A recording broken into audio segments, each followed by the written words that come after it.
잘하셨어요. 안 보신 분은 더 잘하신 건데 보신 분도 잘하셨습니다. 네. 저도 볼까 말까 하다가 그냥 잤어요. 네. 오늘 누가복음 7장의 말씀을 통하여서 파격적인 주님의 용서라는 점을 가지고 하나님의 말씀 나누도록 하겠습니다. 제가 전도사 때였던 걸로 기억이 나는데요. 그때는 참 젊어서 식욕도 왕성했고 또 활동도 참 많이 했던 그 기간으로 생각이 납니다. 그때 아마 모교회였던 걸로 기억이 나는데, 모교회가 그렇게 여름이 되면 항상 이렇게 찬양대라든지 뭐 이런 팀들이 모여가지고 보신을 하러 이렇게 갔었던 기억들이 있습니다. 보신하면 아시죠? 멍멍탕. 제가 이렇게 가리는 음식은 별로 없는데 별로 이렇게 보신탕은 안 좋아해요. 어렸을 때 이제 집에서 키웠던 개 생각이 나가지고 별로 좋아하지 않는데, 그래도 이제 주변에서 사역자들은 가리는 음식이 없어야 한다라는 얘기를 하도 많이 들어가지고 그냥 먹었습니다. 먹었는데 빨리 먹어서 해치워져가지고 후다다다도 먹었는데, 그걸 보시던 장로님이 야, 우리 전도사님 멍멍탕 되게 좋아하시네. 한 그릇 더 시켜주시더라고요. 그것도 다 먹었습니다. 그냥 그때 괜찮아요, 그만 먹을래요 했어야 되는데 주시는 거 그냥 감사하게 먹었던 그런 기억이 있습니다. 사람이 다른 거는 몰라도 두 가지는 좀 편해야 되지 않는가라는 생각을 해보게 되어지는데, 하나는 잠자리입니다. 여러분, 잠자리가 편해야 돼요. 잠자리를 잘 그렇게 해야지 아침에 힘 얻어서 에너지 얻어서 다음날 그렇게 일들을 감당할 수가 있는데, 잠자리가 불편하면 이렇게 몸이 하루 종일 힘이 없는 것들을 보게 돼요. 또 식사 자리 그렇습니다. 식사 잘 해야 됩니다. 근데 이렇게 아무리 좋은 음식을 먹는다고 해도 불편한 사람과 식사하게 되어지면 이게 좀 불편해요. 소화도 잘 안 되는 것 같고 그렇습니다. 오늘 본문을 보게 되어지면 불편한 식사 자리가 그렇게 소개되고 있어요. 시몬이라고 하는 바리새인이 예수님을 식사 자리에 그렇게 초대하고 있습니다. 우리가 이 바리새인이라고 하는 이름에서 또 느낌에서 이해할 수 있는 것처럼 바리새인과 예수님의 관계는 그렇게 좋지 않았습니다. 바리새인과 사두개인은 예수님을 적대시했던 그룹이었다는 거예요. 근데 참 애석하게도 바리새인 하면 성경에 있어서는 가장 권위가 있고 힘이 있는 사람들입니다. 그렇게 성경을 가장 많이 알고 있으니까 예수님에 대해서 가장 환영하고 예수님의 말씀을 따라야 할 그런 사람임에도 불구하고 많이 아는 것으로 인해서 걸림이 되어서 예수님을 가장 대적하고 결국 이 바리새인과 사두개인들에 의해서 예수님께서 십자가에 달리시게 되어지는 것들을 우리가 볼 수가 있습니다. 저는 이 바리새인들을 보면서 드는 생각이라고 하는 것은 유연해야 된다라는 생각들을 해보게 됩니다. 이렇게 굳어버린 생각은요, 다른 사람에게 상처를 주게 되어지는 경우가 많습니다. 생각이 무기가 되어서 공격하게 되어집니다. 우리가 구원에 대해서는 확신 있고 분명하게 잘 세워져야 하겠습니다. 그러나 우리의 생각은요, 다른 부분에 있어서는 늘 부드러워야 한다는 거예요. 부드럽지 않은 생각은요, 결국 부러지게 되어지는 거예요. 깨지게 되어지는 것을 볼 수 있습니다. 이렇게 바리새인이 예수님을 초대한 이유에 대해서는 정확하게 소개하고 있지 않고 있습니다. 근데 추정할 수 있는 것은 아마도 이 바리새인이 자신의 그 인맥 정도 과시하기 위해서 예수님을 초대하지 않았을까, 또는 예수님과 어떠한 주제를 가지고 논쟁하기 위해서 예수님을 식사 자리에 초대하지 않았을까라는 것을 생각해 볼 수가 있어요. 누가복음 7장은요, 예수님의 중간기라고 할 수가 있습니다. 이 중간기가 되어지면은 점점 예수님의 이름이 그 주변에 그렇게 알려지는 상황이 되어지는 거죠. 놀라운 가르침을 보이시고 또 가는 곳에 많은 이적들을 그렇게 행하셨습니다. 예수님은 그렇게 중간기 때 갈릴리를 중심으로 해서 그의 세력들을 그렇게 확장시키는 그런 모습을 보였습니다. 이때 시몬이라고 하는 바리새인은 자신이 이렇게 이 정도 내가 인맥을 가지고 있다라고 하는 그런 모습으로 또 예수님과 함께 이 주제를 가지고 논쟁하기 위해서 예수님을 불렀는지는 모르겠지만 그렇게 함께 식사 자리에 참여하게 되었습니다. 이렇게 유대 사회에서는요, 손님이 이렇게 집에 오게 되어진다라고 하면은 기본적으로 손님에 대해서 대하는 자세가 있습니다. 이스라엘은 광야 생활을 하면서 손님을 그렇게 나그네를 각별하게 대하도록 계속해서 강조가 되었습니다. 그래서 광야에서 나그네를 소홀하게 대한다라고 하는 것은 생명과도 관련이 있기 때문에 나그네에 대해서, 손님에 대해서 각별하게 대하라라고 하는 것을 율법적으로도 그렇게 강조하는 것을 볼 수가 있습니다. 그래서 일단 손님이 오게 되어지면은 기본적으로 행했던 것이 있습니다. 먼저는 일단 손님이 오게 되어지면 머리에 감람유를 바르는 일을 했다는 거죠. 이렇게 감람유를 바른다라고 하는 것은 특별하게 두 가지의 큰 의미를 생각해 볼 수가 있어요.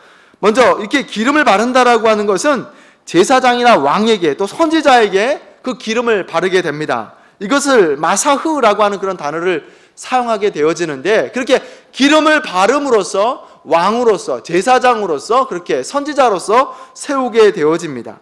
그런데 이렇게 손님에게 기름을 바르는 것은 다센이라고 하는 단어를 사용하는데, 이 다센이라고 하는 단어는 살찌다, 이게 번성하다라고 하는 그런 의미를 가지고 있습니다. 그러면서 손님에게 이렇게 기름을 바르면서 당신을 축복합니다라고 하는 그런 의미를 가지게 됩니다.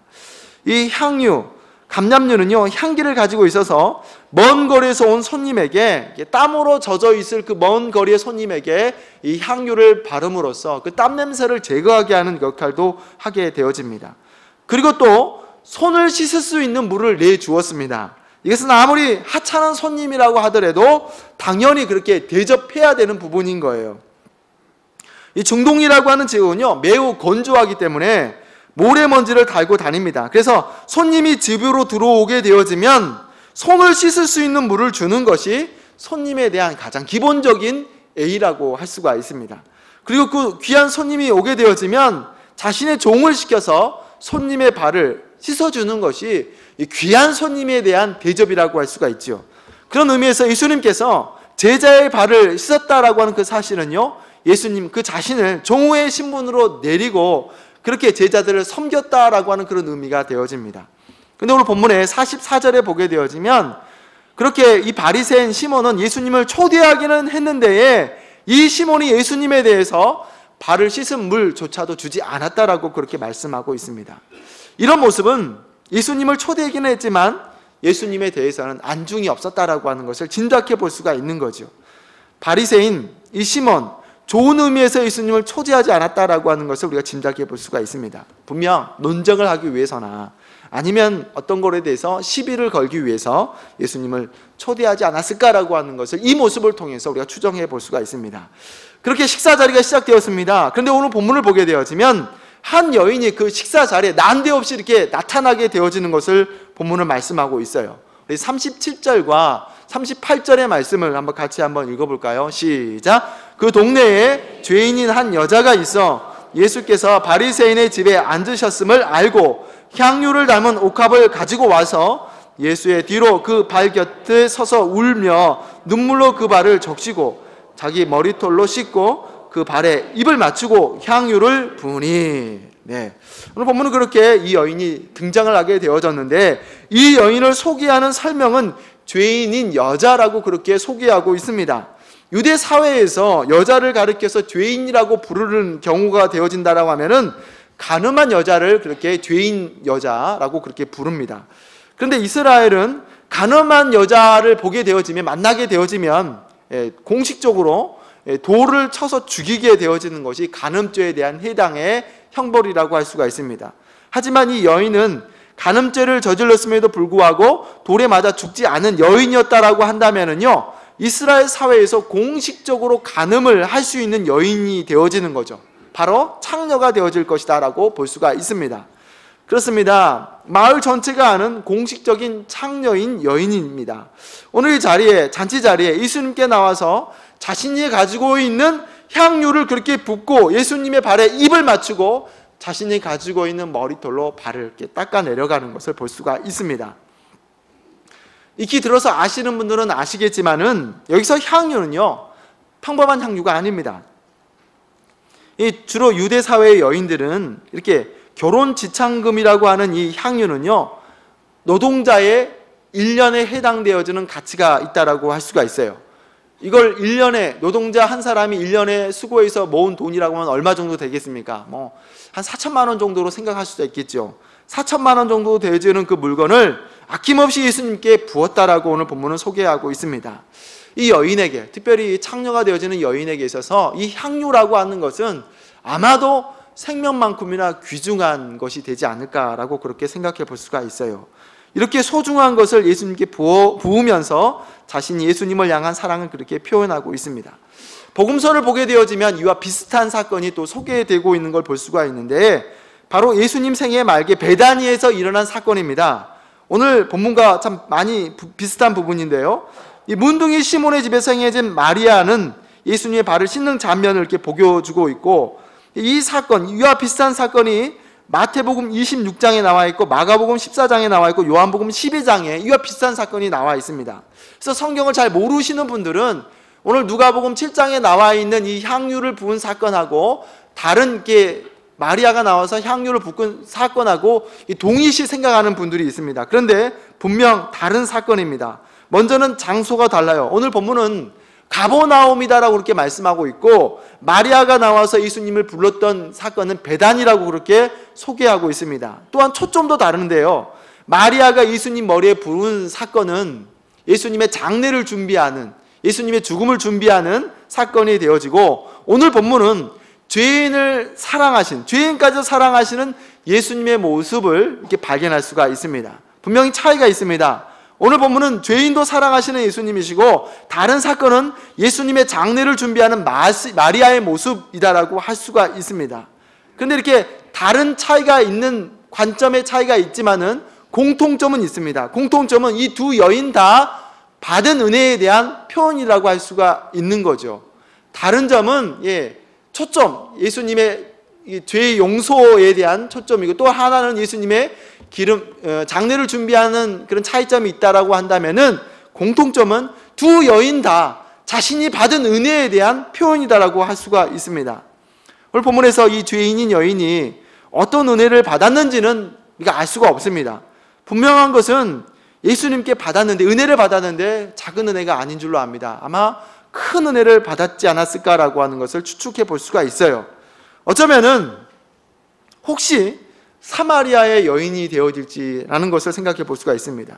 수많은 남자들을 바꿔서 그렇게 생활을 했음에도 불구하고 만족이 없었던, 곤조한 삶을 살았던 이 사마리아 여인이 우물가에서 예수님을 만나서 전혀 새로운 삶을 살게 되었던 그 감격의 여인일지 모르겠습니다.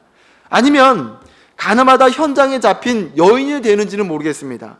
돌에 맞아서 죽어야 마땅한 그 상황 가운데에서 예수님께서 너희들 중에서 죄 없는 자가 먼저 돌로 치라 했었을 때에 이 여인이 예수님으로 인하여서 살게 되어지는, 혹시 그 여인이 되는지 모르겠습니다. 또 바로 8장에 보게 되어지면 7 귀신이 들려서 괴로움을 당했던 막달라 마리아였는지는 모르겠습니다. 사마리아 여인이 되었는지, 가늠하다 현장에 잡혀있는 그 여인이 되는지, 아니면 막달라 마리아가 되었는지, 이 모두 다 예수님으로 인하여서 큰 은혜를 얻었다는 사실인 겁니다. 성경이 이 여인이 누구인지에 대해서 정확하게 소개하고 있지는 않습니다. 이전에 예수님을 만나서 은혜를 얻어서 감격으로 나왔는지, 아니면 이 은혜를 얻어서 감격의 표현으로 이렇게 향유를 부었는지는 알 수 없습니다. 그런데 중요한 것을 밝히고 있는데, 이 일 후에 그 여인이 죄가 용서받았다라고 하는 그 사실을 그렇게 소개하고 있습니다. 오늘 본문의 42절의 말씀 보게 되어지면 예수님께서 이 여인의 죄가 용서받았다라고 그렇게 말씀하고 있고, 또 평안히 가라라고 그렇게 말씀하고 계십니다. 이 본문뿐만 아니라 다른 복음서에서 이와 비슷하게 예수님의 장례를 준비했던 이 마리아, 예수님께 비싼 향유를 붓고 눈물로 예수님의 발을 씻겼던 이 마리아 또한 역시 예수님께 큰 은혜를 받았다는 거예요. 이 마리아가 예수님께 나와서 자신의 값비싼 향유를 붓고 눈물로 그의 발을 씻을 수 있었던 것은 예수님의 죽음을 준비하는 모습도 되었겠지만, 분명 베다니의 마리아가 자신의 오라비가 죽었다가 살아난 거에 대한 감격으로서 예수님께 나와서 자신의 머리털로 그렇게 예수님의 발을 씻으셨던 그런 모습을 보이고 있습니다. 죽음에 대해서 살려주신 그 은혜에 대한 감사의 표현이라는 거죠. 어찌되었든지 간에 우리는 이 두 사건을 통하여서 한 가지를 생각할 수가 있습니다. 받은 은혜가 크면 나오는 감격도 크다라고 하는 사실인 거예요. 우리가 받은 은혜가 있으면 분명 감동함도 변화되어지는 분명함이 그렇게 있습니다. 그렇다면 저와 여러분에게 이 예수 그리스도에 대한 은혜가 있느냐라고 하는 것을 묻지 않을 수가 없습니다. 여러분, 저와 여러분에게 어떤 은혜가 있습니까?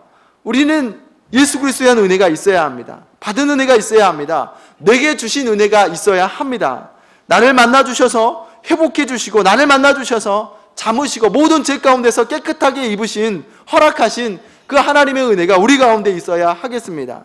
그래서 오늘 말씀을 전에 붙들었던, 찬송하였던 찬송가 489장에서는요 세상 모든 분파 너를 흔들어 약한 마음 낙심하게 될 때에 내려주신 주의 복을 세워라 라고 그렇게 말씀하고 있습니다. 세상의 근심 걱정 너를 누르고 십자가의 등에 지고 나아갈 때 주가 내게 내려주신 그 복을 세워라 라고 그렇게 말씀하고 있습니다. 그렇습니다. 우리는 우리에게 허락하신 그 받은 복을 헤아려야 한다는 겁니다. 내게 주신 은혜의 복을 세워봐야 한다는 겁니다. 그런데 만약에 아무리 생각하고 아무리 생각해봐도 내가 받은 은혜가 없다라고 한다면은, 아무리 생각하고 또 생각해도 내가 하나님께로 받은 은혜가 없다라고 한다면은요 오히려 예수님이 우리에게 고마워해야 하지 않겠습니까? 이렇게 바쁘고 귀한 시간에 그럼에도 불구하고 주일에 예배드렸다라고 하는 그 모습에 오히려 하나님의 예수님이 우리에게 고맙다라고 해야 되지 않겠느냐라는 거예요. 여러분, 은혜는요 더 큰 은혜를 몰고 옵니다. 좌절은 더 큰 좌절을 몰고 온다라고 하는 사실인 겁니다. 은혜는 더 큰 은혜를 몰고 온다는 거예요.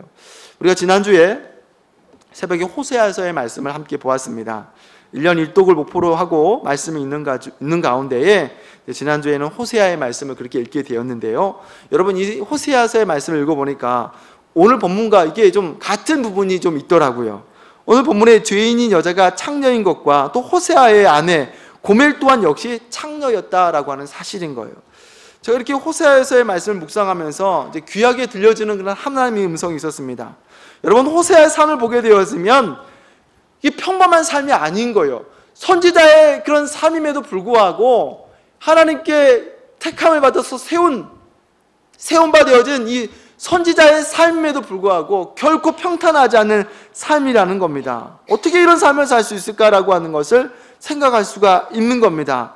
하나님의 선지자가 어떻게 창녀하고 결혼을 하느냐라는 거죠. 왜 어떻게 하필이면 이 창녀하고 결혼을 하는가라고 하는 것을 생각할 수가 있습니다. 근데 이런 자극적인 이야기, 일상적인 생각으로는 생각이 되어지지 않는 일들이 여러 부분 소개되어 있는 것을 볼 수가 있어요. 자, 이런 것을 생각해 보니까요 저와 함께 연결되는 부분이 있었어요.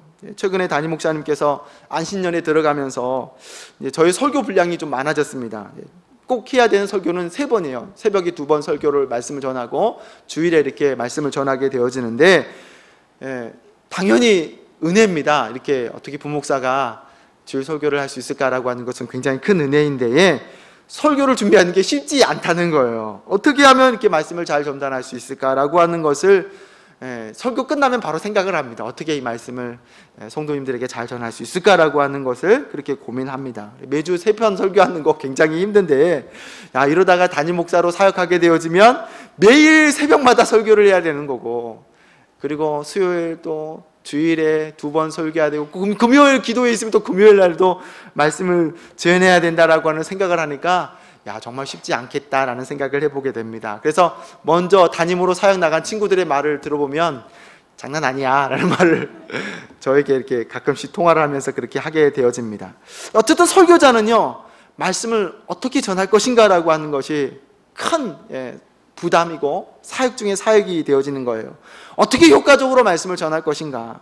근데 생각해 보니까요 호세아를 보면 정말 특이한 일이라고 할 수가 있어요. 여러분, 만약 어떤 목사님의 아내가 알고 보니까 거리의 여자였다라고 하면 여러분 어떻겠습니까? 아마 교회에서 모르고 있다가 사모님이 예전에 거리의 여자였다라고 하는 것이 발각이 되어지면, 알게 되어진다라고 한다면 교회로서는 굉장히 큰 부담이고 논란이 되어지는 일이 되지 않을까라는 것을 생각해 보았어요. 또 어느 목사님은 저희 아내가 원래는 거리의 여자였습니다. 지금은 하나님의 은혜로 같이 이렇게 사역하게 되었는데 지금도 한 달에 한 번 정도나 1년에 한두 번 정도는 옛날 생각나서 밖으로 나갑니다 라고 한다면은요 어떤 교회에서 그 목회자에 대해서 이렇게 순수하게 받아주고 이해해 줄 수 있을까라고 하는 것을 생각해 보게 되었습니다. 우리가 이 호세아의 이야기를 이미 오래전부터서 성경에 나와 있으니까 그냥 생각 없이 아멘하고 받지만은요 아마 최근에 쓰여진 성경이라고 한다면은 야 무슨 2단이냐 3단이냐 사탄이냐 막 이런 얘기까지 하지 않을까 생각을 해보게 됩니다. 근데 여러분, 이 재미있는 것은 이 호세아의 각본을 누가 썼냐라고 하는 거예요. 여러분, 호세아가 썼습니까? 아닌 거예요. 하나님께서 각본을 쓰셨다라고 하는 겁니다. 출연을 호세아가 하고 고멜을 이렇게 출연하도록 하고 하나님께서 그 각본을 쓰셨다라고 하는 사실인 거예요.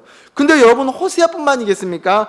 여러분, 이사야는 어떻습니까? 여러분, 이사야는요 선지자예요. 말씀을 감당하는 사람입니다. 그런데 옷을 실오라기 하나 걸치지 않고 거리를 활보하면서 하나님의 말씀을 증거하는 그런 선지자로서 활동했다라는 거예요. 지금이었다라고 한다면 정말 이렇게 충격적인, 아마 전 세계적으로 이렇게 뉴스로 이렇게 보도가 되지 않았을까라고 하는 그런 소식이 되어지겠죠. 지금은 고흥에서 잘 사역하고 계시는 동기 목사님이 계십니다. 정말 신실한 목사님이세요. 이분이 총각 때 무슨 자신감이 있었는지 여름 수련회를 하면서 아이들을 데리고 물놀이장 가면서 호피 무늬 상가 팬티를 입어가지고 교회에서 난리가 났어요. 그 다음 주에 선생님들이 돈 모아가지고 상가 팬티를 이렇게 선물했다라고 하는 그런 이야기를 저에게 해주시더라고요. 좀 성경에는요, 창녀와 결혼한 선지자의 이야기, 옷을 입지 않고 거리를 활보하는 애언자, 그리고 물고기 뱃속에서 3일 만에 살아난 선지자 요나의 이야기, 이게 성경 이야기입니다. 우리가 익히 들어서 이상하게 들리지 않을지 모르겠지만은요, 처음 듣게 되어지면 이해할 수가 없는 이야기로 들려지겠습니다. 그러면 성경은 왜 이렇게 특별한 이야기들이 많은가? 약간은 이해하기 힘든 이야기가 이렇게 하나님께서 이런 각본들을 쓰셨을까라고 하는 것을 생각하면서 제가 설교를 준비하면서 그 하나님의 마음을 조금이나 이해가 되었어요. 사람의 그 무딘 마음은요, 웬만한 것을 들어서도 자극이 되어지지 않는다는 거예요. 죄에 깊이 빠진 이스라엘 백성들에게 있어서는 도저히 평범한 이야기로서는 전달이 되어지지 않는다는 겁니다. 하나님께서 선지자를 통하여서 내가 너희를 얼마나 사랑하는지 제발 좀 관심을 좀 가져라라고 그렇게 말을 해도 도저히 이스라엘 백성들에겐 들리지 않는 그런 메시지가 되었다는 거예요. 그래서 어느 때는 호세아의 선지자를 통하여서 지금 너희들이 영적 상태가 창녀와 같다라고 그렇게 말씀하고 있는 것이고, 이사야의 선지자를 통하여서 너희들이 하나님 앞에 회개하지 않으면 이처럼 부끄러움을 당할 것이다라고 하는 것을 그렇게 몸으로 살면서 보여주는 그런 모습을 보게 되어집니다. 여러분, 그의 사랑이 어디까지 가는 것이겠습니까? 도대체 반응하지 않는 백성들을 향하여서 예수님께서는 십자가에 수치와 고통을 당하시면서 죽으셨다는 거예요. 이게 예수님까지 이어지는 것인 것입니다. 내가 너희를 이렇게 사랑한다, 내가 너희를 사랑하는데 이렇게까지 너희들을 사랑한다라고 하는 것을 오늘 저와 여러분에게까지 말씀하시는 사실인 겁니다. 하나님의 살아계심을 믿고 여전히 감격 없는 모습은요, 여전히 죄 가운데서 죄가 죄인지도 모르고 은혜가 은혜인지도 모르는 삶을 살아가는 저와 여러분에게는 계속적으로 우리에게 이렇게 말씀하시는 줄로 압니다. 오늘 죄사함의 은총이 있어도 내일은 도로 그 죄 가운데 빠지고 허우적거리고 역시나 방황하고 방탕하는 이들에게 어떻게 내 사랑을 알게 할까, 어떻게 그들을 돌이킬 수 있을까라고 하는 것을 고민하다가 이런 각본을 하나님께서 쓰시는 것을 우리가 생각해 볼 수가 있습니다. 우리에게 가장 큰 문제는요, 은혜가 은혜되어지지 않는 것이 가장 큰 문제가 되어집니다. 예수님을 모시기는 했는데 오늘 시몬과 같이 과시용인가라는 거죠. 내가 예수님과 만나서 내가 이런 얘기를 했다라고 하는 것을 과시하는 그런 모습 정도로 이야기할 수가 있습니다. 우리 39절의 말씀을 같이 한번 읽어보겠습니다. 39절의 말씀입니다. 시작.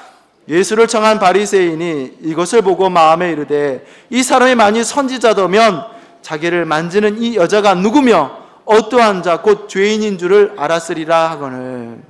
이 눈물의 현장, 시몬에게는 오직 정죄할 일로밖에 보이지 않고 있다라고 하는 것을 볼 수가 있습니다. 저 사람 과연 선지자 맞아? 과연 선지자라면 어떻게 저렇게 하도록 내버려둘 수가 있어? 저 여자가 얼마나 더러운 여자인데 라고 그렇게 마음속에 품고 있는 것을 볼 수가 있습니다. 은혜 없는 마음은요, 온통 정죄할 것 뿐이라는 거예요. 그 사람이 누구든지 상관이 없습니다. 가지도 친 마음으로 계속적으로 찔러대어지는 그런 모습을 우리가 볼 수가 있습니다. 그런데 그 죄 많은 여성은 그렇지 않았다라고 하는 사실인 겁니다. 최소한 이 창녀인 여성은요, 그 바리새인의 집에 가는 것 그조차도, 바리새인의 그 집에 가는 것조차도 두려운 일이 되어지는 거예요. 내가 나를 아는 거죠. 그 사람이 나를 아는 거죠. 내가 거리 가운데서 이 바리새인과 마주치기라도 하게 되어지면 얼마나 재수 없어야 하는지, 3일 동안 부정하고 일주일 동안 내가 부정하다라고 그렇게 외쳤을 그 바리새인의 집에 본인이 직접 찾아간다는 그 자체도 어려운 일일 것이 분명하다는 사실인 겁니다. 여러분, 어떤 은혜가 이 여인에게 있었을까요? 어떤 은혜가 이 수치스러운 자리로 이 여인의 발걸음을 인도했을 걸까요? 우리는 스스로에게 물어봐야 합니다. 나는 어떤 은혜로 사는가? 나는 하나님께로 나아갈 이유가 무엇인가? 아무 이유 없이 예배 자리에 나왔다라고 한다면요, 다시 말씀드립니다. 하나님께서 우리에게 고마워해야 한다라는 거예요. 다시 호세아 이야기를 한번 해보겠습니다. 북이스라엘 여로보암 2세 때 가장 북이스라엘은 번영의 시대를 살고 있었을 때입니다.